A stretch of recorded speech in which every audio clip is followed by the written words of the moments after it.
Hi everybody, this is Eric, obviously.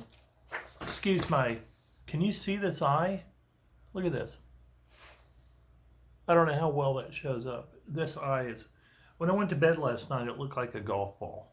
I mean, it was just this little slit, and then underneath it, it looked like a golf ball. It's because of, ever since this summer hit and this actually started in the spring, we tend to get this pollen here that's pretty bad, but ever since then, it's just, I feel like I'm 12 all over again, because when I was a kid, I was very allergic to every poison ivy, anything in the air.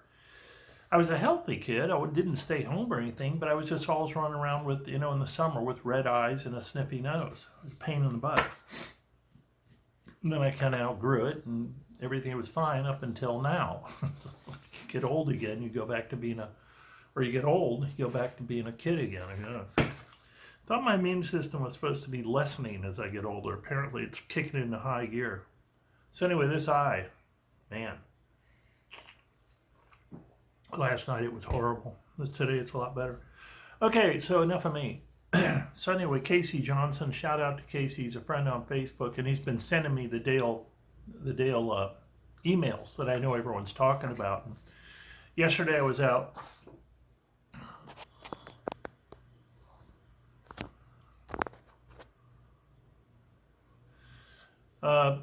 The other day I was out driving around looking at homes out east of here, going towards the coast. I've been talking about that and want to go be treasure hunting on the coast. We got a call from Steve. I don't know how many of you know Steve. Steve famously outed a famous academician who told us all that Forrest Fenn had told him where the location was, which was, and I've seen the email. And others have seen the email, so it's valid, but it hardly matters now, right? Because there's so much water under the bridge now, who really cares? But I think we all know now that Fenn was capable of doing all sorts of stuff, and telling someone he knew that he trusted would not tell the secret where it was, I think is becoming really low on the list of things that concern us. But anyway, Steve was the one who did that. And then I got a phone call from my financial/legal advisor. And he was revved up about this whole thing. Woo! But the gist I got from people is, not speaking for any of these three people I've mentioned necessarily, but, oh crap, just a minute.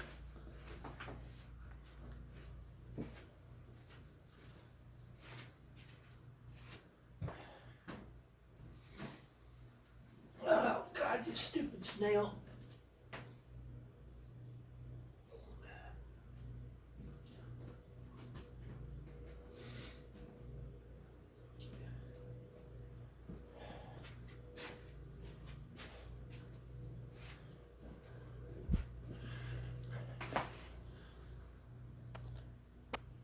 Just saw this on the floor. That is one of my aquarium snails that I try to keep the aquariums closed up. I've got two of them in here. I turn the water filters, I turn the filters off while I do these, but they escape to lay eggs, and sometimes at the oddest times. Oh no! You gotta be kidding. I see another one on the floor. This is ridiculous. My God, these stupid snails. Yeah, there's another one on the floor. Oh my goodness. Oh wow. Well, I guess the birds are going to enjoy this morning, because this is ridiculous. Well, I guess it's what happens when I do, sometimes God darn it. Sometimes I get these guys when they haven't been out of there's number two. I just found two of them on the floor. I haven't done videos in a while, and that's what happens. Okay, this guy's definitely dead. He's very light. He's desiccated. This guy is kind of heavy. Sometimes they revive, depending on how long they've been out. I know it's odd. So this guy could survive. I've seen him do it. This one guy, though, he's dried out. He's done. Oh my God, just a minute. I'm going to throw this out under the bird feeder so the birds are the birds can, just a minute. Never a dull moment. Shows you the threshold of excitement for me. Snails. Snails on the floor that have gotten out. God, I'm still looking. Well, I haven't done a video for a while, so I guess the snails have run rampant. They're the poor stupid things. They don't know. They get out of the aquarium and then they can't figure out, I guess, how to get back in, and they just die looking for a place to lay their eggs. I just have so many snails. I really need to go put them down at the lake where I live. Just put them down in the rocks right on the shore. That would be perfect. I'm going to do that now that the lake's warmed up. Okay, enough of that. It has nothing to do with this. Whew. Drama in the Johnson household. What do you think, Tober? Tober's just like, I don't give a shit. Okay, having said all that. So, the emails from Dale. What I was going to say was, what I was hearing from people on the net, people I was talking to, consternation, confusion, irritation, anger even. Why is this coming out now? That's what everyone seems to be saying. Why is this coming out? Why is Dale releasing these emails now? A year later, why? I don't know. Someone was saying, well, they think it's misinformation, disinformation. You know, it's more of the trying to mislead us. And God knows, with all of the weird crap that's been going on, you know, with GPS solutions and fake blazes and all that, I'll trust that people know what I'm talking about. If you don't, you got a lot of catching up to do. This community's dynamic. It's going every day.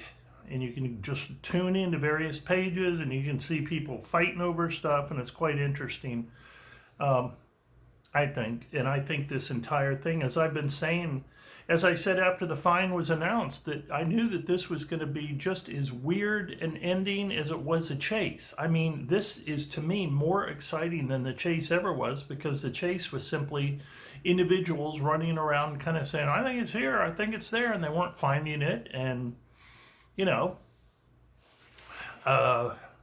we just all commiserated and kind of said, well, this is, what's the latest idea and what's the latest news on who's the... Well, I'm getting way off base. The bottom line is, this ending is proving to be every bit as exciting, and in my opinion, much more so than the chase ever was. Ever since the fine was announced, the incredible death of Forrest Fenn 3 months later, I mean, it's been so odd. And what did I and many others say? I mean, I had a few theories. Obviously, we don't know. So we all have kind of some theories. I would say, probably looking back at my stuff, my number one theory has been, as has it been true with other people, the chest was retrieved. And I think Dale is just letting us know as much as he knows so far. I believe Dale has more emails. But I think Dale's just kind of saying, here's what he told me, and here's what happened. And I think it's absolutely... Anybody want to look at that eye again? Even this one a little bit, but this one, whoo, man, bad. Okay. But at least I can see, that's the main thing. The chase is over. Email, the chase is over. This was on... this was an email that Dale received from Forrest Fenn in 2019. December. Dale, there's something I'm thinking about and have not decided to do. It is only a draft. Someone I was talking to recently was talking as if the email that was a draft was an actual, it had been sent out. No, it was never sent out. It was and is a draft. A draft that Fenn was going to send out if he ended the chase. He never officially ended the chase. So this is just a draft that Dale is saying he got from Forrest Fenn back in December of 2019. Not that long before the end of the chase. This is something I'm thinking about. What would it do to you? Please give me your candid opinion. The chase is over, Forrest says, in this draft email, if and when he ends the chase that he was going to put out. The chase is over. This is for all of us. I know I'm repeating myself, but sometimes you have to. This is for all of us to be reading as Fenn announces the end of the chase. The chase is over. Most of the Rocky Mountains are covered with snow. He goes on to talk about the dead searchers. This has been preying on his mind, obviously. You've all read it, or most of you have read it. It was obvious. He starts off talking about people dying. He says the state police chief asked that he call up the search. I resisted. He says, and although no loss of life has occurred since that time, 2 years ago, situations are different. And the deportment of the searching public has changed. He goes on to say, people are sending him emails and they're letting him know privately they're doing all sorts of crazy stuff. He says, despite my warnings, sorry, I'm getting kind of excited there, and plus I'm drinking my Starbucks. I'm kind of splattering all over the place. Just falling apart here, folks. Despite my warnings not to search where an 80-year-old man could not go twice in the afternoon, he's saying these guys are getting even wilder, these searchers. And we've already had people die. Thank God we haven't had any die in the last 2 years. He goes on then to say, there are other reasons. He starts talking about his family. A man sent me a letter saying one of my granddaughters was a treasure. He was coming after her. We've had to dial 911 3 times. It goes on. A searcher was arrested in Yellowstone for violating the laws. He spent time in jail. There have been 7 death threats. Blah, blah, blah. Basically saying, what do you think of this draft I'm going to send out via the webpage that you, Dale, run, if and when I decide to send the chase? And do you think I should? Thank you, Tober, for making that little earthquake. Dale says, well, why is getting off the couch and out of the game room no longer valid? He's referring to the fact that Tober. He's referring to the fact that Forrest thought it would be good for everyone to get off their asses and get out into the wild, especially the kids, and look for the treasure. Forrest kind of sidesteps the question about, is it no longer important to you that the kids get out? He just says, if the treasure's no longer available, there would be no incentive to go into the mountains. He's just reiterating, look, this is about people not going out and dying. And again, that's what he's talking about. No more incentive to go out in the mountains. But of course, part of that would also be that hopefully people would not be trying to break into his house if the chase ends. But again, that's his main thing. I don't want people out there. Dale says, but if you hide a time capsule in this place, folks could still try to solve it without the money and all that. And is that defeating the purpose of retrieving the chest? Fenn says, I like that idea. Sometimes it seems like Fenn isn't really reading what Dale's saying, but I don't know. Fenn responds saying, I like that idea. I'm leaning toward retrieving the chest and will probably do it sometime before the next search season. When was the treasure found? June 5th? That's the beginning of the next search season, except for I think Wyoming was open at the beginning of May. Could be wrong about that. I believe I checked that earlier and it was open during sometime, the roads were open during sometime in May. Because of COVID, remember, COVID comes along. Dale says, the following March, COVID was in full tilt boogie in the USA. Forrest was rethinking his position. So then Forrest goes on to say, now many states have stay-at-home orders. And people are going to be in their cars, possibly with COVID, and they're going to be interacting with other people at gas stations, motels, and stuff. I wasn't thinking about the weather.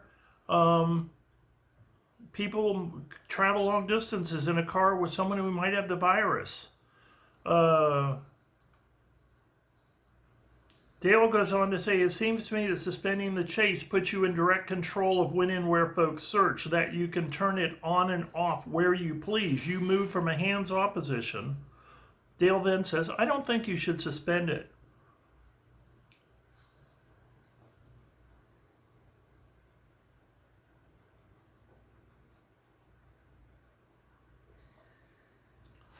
Dale says, I don't think you should suspend it. Additionally, if you did, won't some searchers say that proves the chest is located someplace that is now closed to public access? He's talking about COVID. Wouldn't that encourage some searchers to run out and look on closed land? Yeah. You've never suspended it in winter. You just suggested winter is a good time to stay home. Maybe an alternative would be to suggest that searchers need to use extreme caution, etc. And Fenn says, and then Dale says, what if instead of using the word shutdown, you put out a message warning people that this is a bad time to search? Mention all the services that are shut down. Traveling's more dangerous. Fenn says, that seems to be the best answer. I have already started writing it. Dale now says, and so Forrest wrote a warning about continuing the search during the epidemic, and it was published on several of the blogs. Forrest was very interested in ending the chase if he could, and in June he announced it was found. Dale is not saying he knows that. I think Dale is dealing with, I think from the second set of emails that just came out that Casey sent me, which again I appreciate. I always appreciate when people send me stuff because I'm just not very good at going and researching, unless I have a particular point. But as far as the stuff that, hits the fan, as it were, I'm sometimes don't get that information until someone alerts me to it. Financial advisor alerts me. Well, the three people I just mentioned. Casey, my financial advisor, Steve, a couple other people that haven't said anything. So anyway, there you have it, folks. What do we know? We know that Forrest Fenn was telling Dale Neitzel. I want to say something about Dale. In one of my first videos, I was going with the general kind of Forrest at one time had said something about Dale's not too smart or something, and people picked up on that, and they kind of bantered around about it. Well, Forrest doesn't think Dale's that smart. It reminds me of the thing where someone told me the other day and got me irritated when they said, well, Forrest told Jack he was a genius. We don't know that, but we only know Jack told us. Man, that eye looks weird, doesn't it? That's a weird looking eye. We only know that Jack told us Forrest said that. But what I've come to understand from reading the stuff, banter back and forth between people who knew Fenn was, he's a real smartass. He really was a smartass. A very full of himself person. And when he was on your side, or you thought you had something to get from him, I guess you overlooked that, or you just go, well, that's the way he is. But, to me personally, he's probably one of those people I would have, I don't know what am I saying? How would I know what I would have thought about meeting Forrest Fenn or knowing him? The point I was going to make is, as someone pointed out once, when Fenn called you a genius, it wasn't always a good thing, implying he was very sarcastic. And by the same token, if Fenn said you weren't smart, if he ever did, like maybe with Dale, or kind of says, well, Dale, he's too dumb to figure it out anyway, he's probably saying the exact opposite. It's obvious from reading the emails that I'm seeing Forrest Fenn was reliant on Dale and obviously considered him a very smart guy because he's asking for his opinion over and over. So, even at this late date, still kind of always knew Forrest was a smart ass, but beginning to realize how much of one he is. I think he's just a very sarcastic guy, and often was fucking with you, to use a Nordic expression that has taken the world by surprise. The word fuck. He's screwing around with people. So anyway, Forrest Fenn sends to Dale a draft of an email he might want to send out if and when he stops the chase. He never sends this email out officially on the website. He's saying to Dale, what do you think of this draft if I ever use it? Right? Dale's arguing against stopping the chase, but he admits Forrest wanted to end the chase, and guess what? He was still discussing it with Forrest in March, and the chase ended in June. Anything strange happen in March? Anything unusual happen in March? Something that hadn't happened in 2 years. Michael Wayne Sexton was found dead by rescuers on March 21st, 2020. Let's see when that last email was from Forrest with Dale. March 27th, right after the death of Michael Wayne Sexton. Forrest is already talking about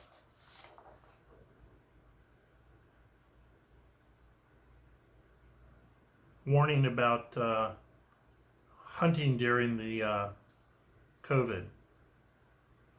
And in June it was announced it was found. By the way, that's Dale saying Forrest was very interested in ending the chase if he could. He knew that from Forrest's emails. I don't think there's anything clandestine about this. And then he just adds, and in June he announced it was found. He didn't put found in quotation marks. He's just, I mean, to me it's kind of like Dale is saying, here is the evidence I have. And to me personally, Eric, I just think it's so in your face, it's hard to ignore the obvious. I mean, coincidence, okay, coincidence occurs, but... And in March, Michael Wayne Sexton, age 53, of Deer Trail, Colorado, was found dead by rescuers on March 21st, 2020, alongside his unnamed 65-year-old male companion, who later recovered in a hospital. Authorities were notified by the person who rented a pair of snowmobiles to the men. The pair were discovered within 5 miles of a site they had been rescued from a month earlier near the Dinosaur National Monument along the Utah-Colorado border. I was at Dinosaur National Monument. I'll link both my week I spent in Vernal, Utah, which is right on the border there, where I had to spend a week because I was snowed in.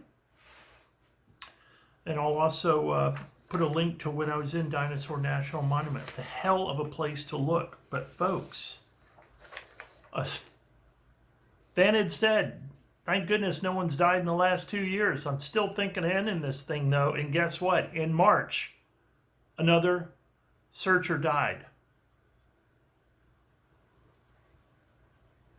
And in June, we hear that it was found.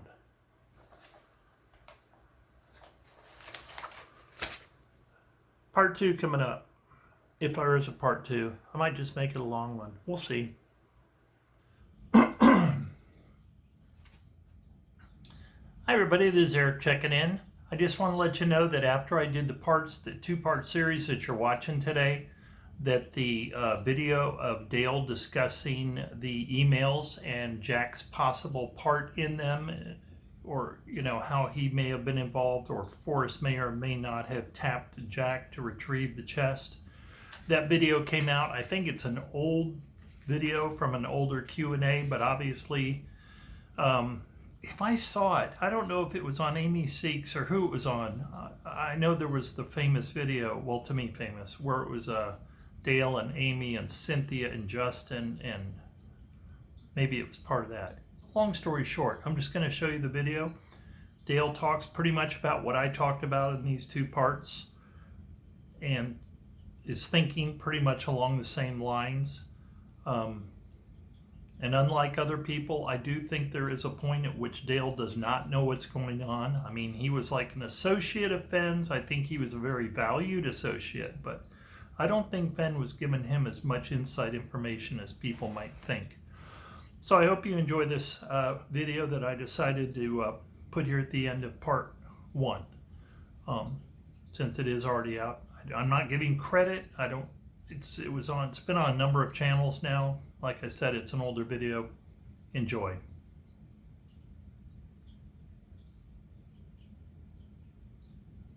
Oh, by the way, my eye's getting better. It's getting better. Later. On March 27th, 6 days later, Forrest wrote me a note and he said, I'm thinking about ending the chase. What do you think? Shortly after that, right, a few months later, this guy named Jack finds the chest. Hmm. Do you think it's possible?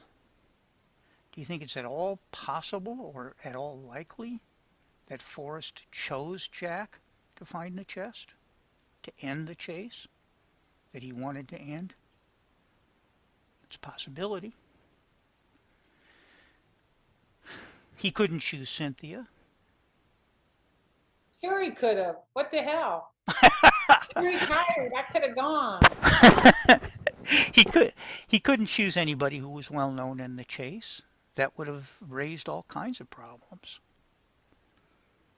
And maybe he chose Jack. Maybe he guided Jack into the solution. Maybe he out and out told Jack what the solution is.